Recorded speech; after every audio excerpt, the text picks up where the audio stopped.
ఇప్పుడే విఠల్ గారు చెప్పిండు. ఈ తెలంగాణ రాష్ట్ర సంస్థానంలో, హైదరాబాద్ సంస్థానంలో భూమి అంతా దొరల చేతుల్లో ఉంది, దేశముఖుల చేతుల్లో ఉంది, పటేళ్ల చేతుల్లో ఉంది, పటవారుల చేతుల్లో ఉంది, నైజాం వాళ్ళ చేతుల్లో భూమి ఉంది.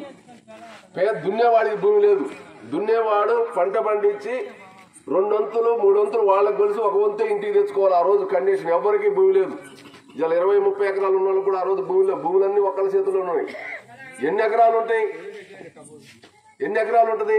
ఒక ఆయనకి 1,00,000 ఉంటుంది, ఒక ఆయనకి 1,50,000 ఎకరాలు ఉంటుంది. మన జిల్లాలోనే కాలూరు వెంకటేశ్వరరావు గారు అని ఒక దొరునుడు, ఆయనకి 1,00,000 ఎకరాలు ఆసామి. ఆ రోజు 500 ఉంటే వాళ్ళలో అంటే నైజాం ప్రభువుకు నచ్చిన వాడికి ఎవరికన్నా అగ్రహారాలని ఊళ్ళ పేర్లు కూడా కనపడుతుంటాయి అక్కడక్కడ. అగ్రహారం అంటే కర్ణాలకి వాళ్ళకి సేవకులుగా పనిచేసి వాళ్ళకి నచ్చిన వాడికి 500 ఎకరాలు నువ్వు శిస్తు వసూలు చేసుకుని నీ రాజ్యం రాదు, నువ్వు అక్కడ ఉండు, నాకెంతో కొంత శిస్తు కట్టని ఆ రకమైనటువంటి పరిపాలన కొనసాగిన రోజులయ్యి 70 సంవత్సరాల కిందట.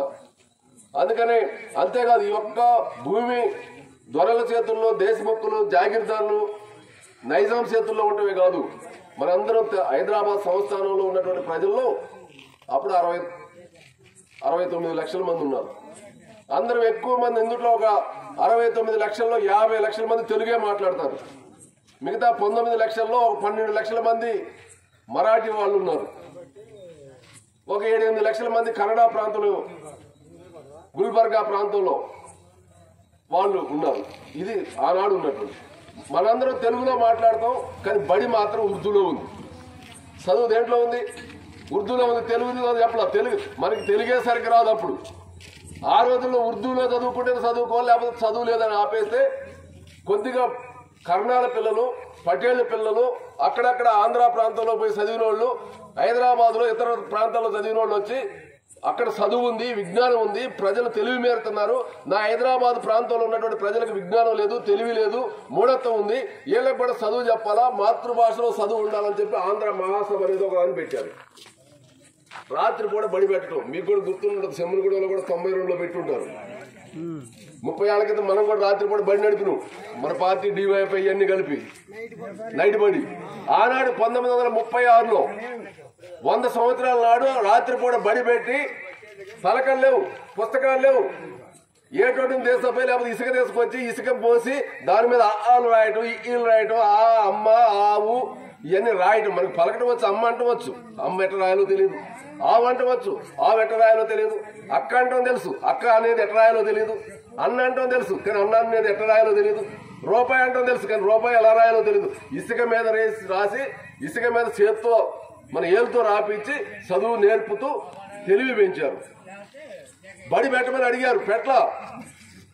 జనం ఏమన్నారంటే, అయ్యా మాకు చదువు గురించి, మా విజ్ఞానం గురించి, మా తెలివి గురించి మాట్లాడుతున్నారు, అసలు బడికి పోయి చదువుకునే స్తోమత మా దగ్గర లేదు, మాకు తిండి లేదు, కడుపు మాడుతుంది, ఈ కడుపు మాడే సమస్యను పరిష్కారం చేయాలని అడిగారు.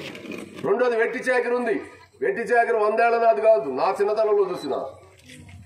మన ఊళ్ళో పటేల్ గారు ఉంటే సాకరోళ్ళు ఉట్టిన బట్టలు కదా, వాళ్ళకి దయాదాక్షిణ్యం మీద ఏదైనా పెడితే తీసుకోవాలా. మన ఊళ్ళో మంగళోళ్ళు ఎవరైనా ఉంటే వాళ్ళకి ఉచితంగానే గడ్డాలు చేయాలా, డబ్బులు అడగడానికి లేదు. మనం ఎవరైనా గొల్లోళ్ళు ఉంటే మన ఇంట్లో ఏడపొడేలు ఉంటే దాన్ని ఆయన పటేల్ గారు చూసిందంటే పంపించమంటే పంపించాలా. పటేల్ గారింటికి పోలీసు ఆయన వస్తారు ఎక్కడి నుంచో వస్తే మన ఇంటికాడ కోడి పిల్ల మంచి పుంజు ఎగురుతుందంటే, అరే పోలీసు వాడు వచ్చిన పంపించమంటే డబ్బులు అడిగే పనులు ఇచ్చి రావటమే. నా కళ్ళ ముందు 40 ఏళ్ళ నాడు నాకు గుర్తొచ్చాక చూసిన. ఇక 100 ఏళ్ల నాడు ఎట్లుందో చూడండి, దౌర్జన్యం ఎలా ఉందో చూడండి. ఆడపిల్లలు నైజాం హైదరాబాద్ లో బయలుదేరి ఆయన సైన్యము, ఆయన పోలీసులు ఊళ్ళ మీద పోతా ఉంటే గుర్రబండి వేసుకుని ఎక్కడైనా ఒక మంచి అమ్మాయి కనపడితే, అందంగా కనపడితే గుర్రబండి ఎక్కిమంటే ఎవడు ఎదురు మాట్లాడటానికి వీల్లేదు. ఇంత దాష్టికం జరిగినటువంటి రాజ్యంలో అయా మాకు